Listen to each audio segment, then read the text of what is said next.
నిన్న బీఆర్ఎస్ ఆయనను మేము చెప్పదలుచుకోలేము. ఆయన స్థాయికి మించి ఈ గత 15 రోజుల నుంచి కూడా మాట్లాడుతున్నాడు. వాస్తవం చెప్పాలంటే ఆయనకు ప్రత్యక్షంగా పగ ప్రశాంత్ రెడ్డి ఏదంటే ఈయన ప్రారంభిస్తున్నాడు, మేము ముగిస్తున్నాం. ఆయన ప్రారంభించిన తర్వాత ఆయన వాళ్ళ నాయకుల్ని తిట్టిపిస్తున్నాడు. ప్రధానంగా ఆయన ఏ ఉద్దేశంతో లోపడుందో ప్రశాంత్ రెడ్డి మీద అది మనకు తెలియదు. ఎందుకంటే మన స్థాయి నియోజకవర్గ పెద్ద లీడర్లను మనం పేరు పెట్టి అంత పెద్దవాళ్ళంగాము, మన స్థాయి మండల లెవెల్లోనే మాట్లాడుకునే వ్యక్తులము.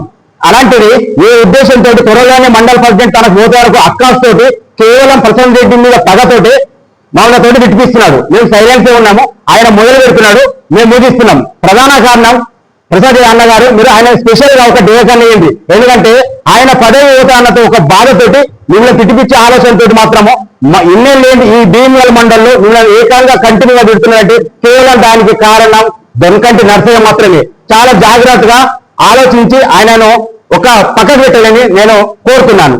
ముఖ్యంగా ఆయన ఒక మాట్లాడిండు, ఇవాళ కోర్టు సెంట్రల్ గవర్నమెంట్ కావచ్చు, కానీ దానికి పట్టుదలతో కృషి చేసిన మా బాలకోణ సునీలన్న గారు, మరి దానికి సహకరించి ఫండ్స్ ఇప్పించినటువంటి ఏకైక వ్యక్తి అంటే మహేష్ అన్న. ఇవాళ ఐసైటీ బిల్డింగ్ ని చేంజ్ చేసి పాత ఎండి ఆఫీస్ కి చేంజ్ చేసిండు. దానికి ఫండ్స్ కావాలా, రిపేర్ కావాలంటే 15 లక్షలు ఇమ్మీడియట్ శాంక్షన్ చేపించిండు మన మహేష్ అన్న, మన రాష్ట్ర వాస్తవ్యుడు. దాన్ని గుర్తించుకొని మాట్లాడాలని మేము కోరుతున్నాం. రెండవది, అదే ఎండి ఐసైటీ బిల్డింగ్ కోర్టుకు అలంకరణ తీయాలంటే దానికి 18 లక్షలు ఇమీడియట్లీ తన కృషి వల్లనే, మహేష్ అన్న కృషి వల్లనే అది శాంక్షన్ చేయబడ్డది. ఇంకా 18 లక్షలు కూడా అప్రూవల్ ఉంది అని ఆయనకు సభాముఖం తెలియజేస్తున్నా. అన్ని గ్రహించి మహేష్ అన్న మాట్లాడే ముందు ఒళ్ళు జాగ్రత్తగా పెట్టుకొని మాట్లాడి నేను కోరుతున్నాను. రెండవది, ఇవాళ దక్షిణ బద్రి నాకు అటువంటి మన లింబద్రిగుట్ట ఎంతో ఫేమస్ అయింది. చుట్టుపక్కల డిస్టిక్ కాకుండా మన మహారాష్ట్ర నుంచి కూడా భక్తులు వచ్చి నైట్ లో పండుకోవాలంటే చాలా ఇబ్బందికరంగా ఒక ఆలోచనతో మాత్రమే 4 కోట్లు శాంక్షన్ చేపించి ఇవాళ హరిత హోటల్ను శాంక్షన్ చేసిన ఒకే ఒక వ్యక్తి మన మహేష్ అన్న గారు. దాన్ని దృష్టిలో పెట్టుకొని మీరు మాట్లాడాలని కోరుతూ ఈ అవకాశం ఇచ్చిన కార్యక్రమాలందరికీ సెలవు తీసుకుంటున్నా. 1 కిలోమీటర్ చిల్లర, ఇది 750 మీటర్స్, అంటే మినిమం 2 కిలోమీటర్ల లోపు మన ప్రాంతం అంతే వేసిండు. 10 ఏళ్ళు ఉన్నావు నువ్వే, 5 ఏళ్ళు మినిస్టర్గా ఉన్నావు. 1 సంవత్సరం బడ్జెట్ 10,500 కోట్లు. 5 సంవత్సరాలు అంటే అంతకుముందు నువ్వు ఎమ్మెల్యే ఉన్నప్పుడు నీకు మినిమం 50 నుంచి 60 కోట్లు R&D నిధులు వస్తాయి. R&D నిధులు వచ్చినప్పుడు 1 కోటి రూపాయలు పెట్టిన 5 కోట్లు 5 సంవత్సరాలలో డెవలప్ అవుతుండే. ఇక ఏం చేసినావు? నీకెళ్ళి ఎక్కేది గీరు దగ్గర పెట్టినావు. అది నీకు వెళ్ళదు. దేవుడు ఎక్కేది ఇక్కడ ఇప్పుడు ఏదైతే పల్లికొండకెంచి కింది మెట్ల కాడికించి దేవుడు పోతాడు. ఇప్పుడు దేవుడు గుర్తు ఎక్కేటప్పుడు చూసా మా భీమల వాసులు లైట్ల కోసం వెళ్తారు, జనరేటర్ కట్టుకొని పోతారు. అది నీకు వెళ్ళదు. వాళ్ళని అడిగినావా?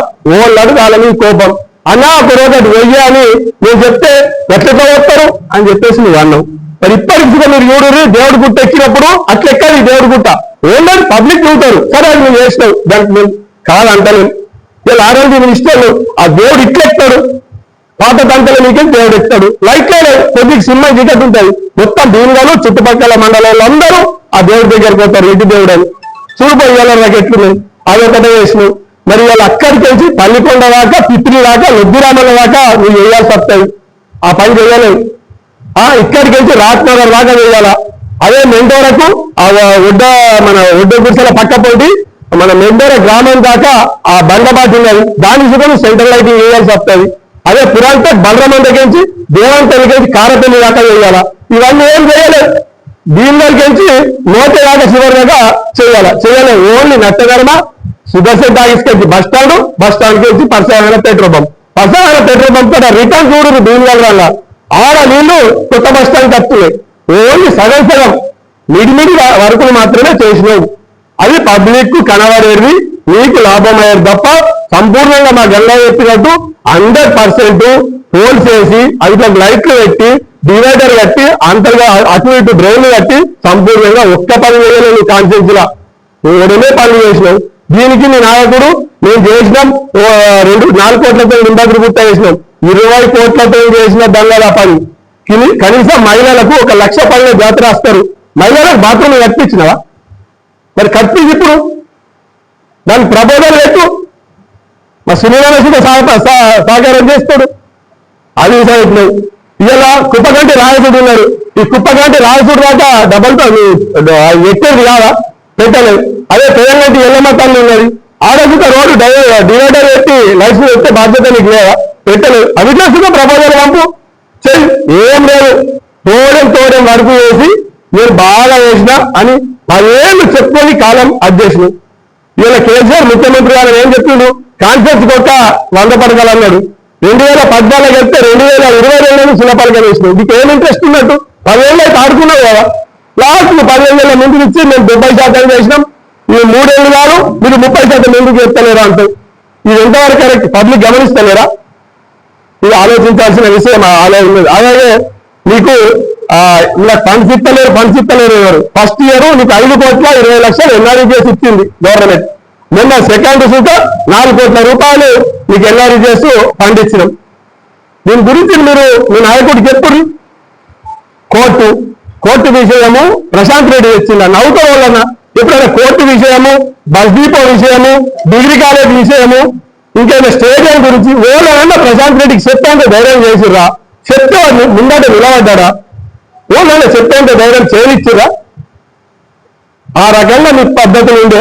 ఎవరు వచ్చి నీకు సామాన్యుడు వచ్చి చెప్పేది వాళ్ళ పరిస్థితి నీకు దూరం అట్లా నడిచింది. అది నీ అధ్యక్షుడు నీకు ఎందుకు గమనిస్తలేడు? అదేవిధంగా ఇలా భూముల చెప్తా, ఇలా మైనార్టీలకు ఈద్గా దగ్గర పోవాల రోడ్డు సగం దాకానే రోడ్డు వేసినావు, అక్కడ దాకా రోడ్డు వేయలేవు. అలాగే నువ్వు ఏం గౌరవిస్తున్నట్టు మైనార్టీలకు? అదేవిధంగా క్రైస్తవులకు ఇలా చనిపోతే శ్మశాన వాటిగా లేదు.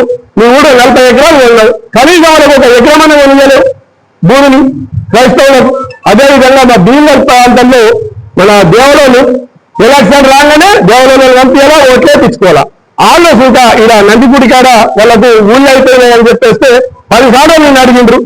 ఒక్కరే సూట వాళ్ళకి శ్మశాన వాటికలు చూపించలేకపోయినా. మరి దీన్ని అంతా బాధ్యత వాళ్ళు తీసుకుంటారు.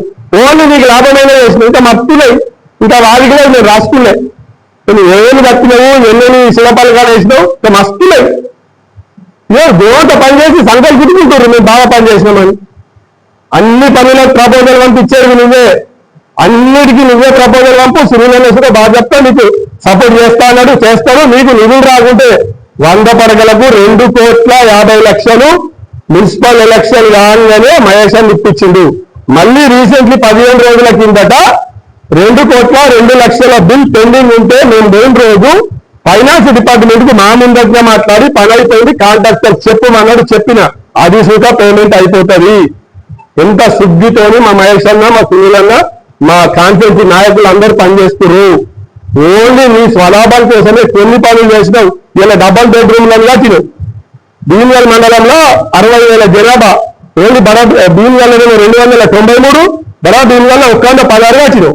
అదే కాంగ్రెస్ గవర్నమెంట్ వచ్చినాక ఒకటే మండలకు 500 ఇళ్ళు శాంక్షన్ చేసింది. 500లో 400 ఇళ్ళు కంప్లీట్ అయినాయి. 4 లక్షల రూపాయల చొప్పున పడ్డాయి. 10 ఏళ్ళు చెప్పినావు డబల్ బెడ్రూమ్. నిరుపేదలకు ఇస్తున్నామని దేవుడు సంకల్పించుకున్నాడే ప్రతి మీటింగ్ గా. కానీ ఇలా ఎన్నిచ్చారు మీరు? 2 కలిపితే 400 లక్షలేరా? మరి ఇలా రేవంత్ రెడ్డి రాగానే సునీల్ అన్న ఇలా బీర్లో నీకు పేరొచ్చేది, నీకు లాభం అయ్యేది మాత్రమే పనులు చేసినావు. అంతకు మించి ప్రజలకు ఖచ్చితంగా. టీఆర్ఎస్ ప్రెస్ మీట్ లో టీఆర్ఎస్ కార్యకర్తలు డబుల్ బెడ్రూమ్ గురించి మాట్లాడారు. డబుల్ బెడ్రూమ్లు మన మండలంలోని 27 విలేజ్లో ఎక్కడైనా డబుల్ బెడ్రూమ్ ఉన్నాయా? ఎక్కడున్నాయి? బడా భీమ్గల్లో మరియు భీమ్గల్లో. అవి కూడా ఊళ్ళకి ఇచ్చిరంటే వాళ్ళకి ఇంతలో ఇచ్చిన వాళ్ళకి ఇచ్చిరు. కానీ మా కాంగ్రెస్ ప్రభుత్వం వచ్చినాక ప్రతి ఊరిలో అన్మల్లా కూడా ఎట్లుంటుందో ఇంద్రం ఇల్లు అట్లుంది. కావాలంటే రండి, ప్రతి విలేజ్లో సర్చ్ చేయండి. ప్రతి విలేజ్లో ఇంద్రం ఇల్లు ఉంది. ఇంద్రం ఇల్లు ఎంత గ్రాండ్గా అంటే అంత గ్రాండ్గా పేద ప్రజలు సంతోషంగా వాళ్ళు ఊహకు చిక్కనంతగా కట్టుకొని ఆనందంగా ఉన్నారు. అలాంటి ఈ ప్రభుత్వం చేసే పనులను మీరు నిలదీయడం కరెక్ట్ కాదు. మీరు ఆలోచించండి. ఏదైనా మాట్లాడేటప్పుడు అది మనం ఎట్లా మాట్లాడుతున్నాం, ఏ విధంగా మాట్లాడుతున్నాం అని ఆలోచించండి. మా నాయకులు మా నాయకులు ఎవరు ముత్యాల సునీల్ రెడ్డి అయినా కానీ మహేష్ కుమార్ గౌడ్ గారైనా కానీ వాళ్ళని ఖండించేంత స్తోమత మీకు లేదు, వాళ్ళని నిలదీసేంత స్తోమత మీకు లేదు. ఎందుకంటే వాళ్ళు ప్రజల కోసం త్యాగాలు చేశారు, దానాలు చేశారు, దాన ధర్మాలు చేశారు. అలాంటివి వ్యక్తిత్వం గల వ్యక్తులను మీరు నిలదీయడం కరెక్ట్ కాదు. అదే ఇంకోటి డబుల్ బెడ్రూమ్ విషయంలో కూడా మాట్లాడితే బాగా అవకతవకలు జరిగాయి మీ విషయంలో. కానీ ఇప్పుడు మా కార్యకర్త అయినా సరే, మా లీడర్ అయినా సరే, ఒక రూపాయి మనం అనా పైసా కూడా ముట్టకుండా ఇంద్రా మిల్లు కట్టిస్తున్నాం. అది మా గొప్పతనం. అట్లాగే 100 పడకల హాస్పిటల్ అంటున్నారు. 100 పడకల హాస్పిటల్ ఎన్ని రోజులకు ఏడు దాకా వచ్చింది. మొన్న ప్రభుత్వం వచ్చినాక మహేష్ కుమార్ అన్న 5 కోట్లు బిల్లు ఇప్పించడం జరిగింది. మీ ఆయంలో ఎంత బిల్లు ఇప్పించారు? ఏమి ఇప్పించలేరు. అలాంటి పెండింగ్లో ఉన్న బిల్లును కూడా మహేష్ అన్న ఇప్పించారు. మహేష్ అన్నను అనే స్తోమత మీ ప్రశాంత్ రెడ్డికి లేదు, మీ కార్యకర్తలకు లేదు, మీ ఎవ్వరికి లేదని నేను సభాముఖంగా చెప్పుకుంటున్నాను. జై కాంగ్రెస్.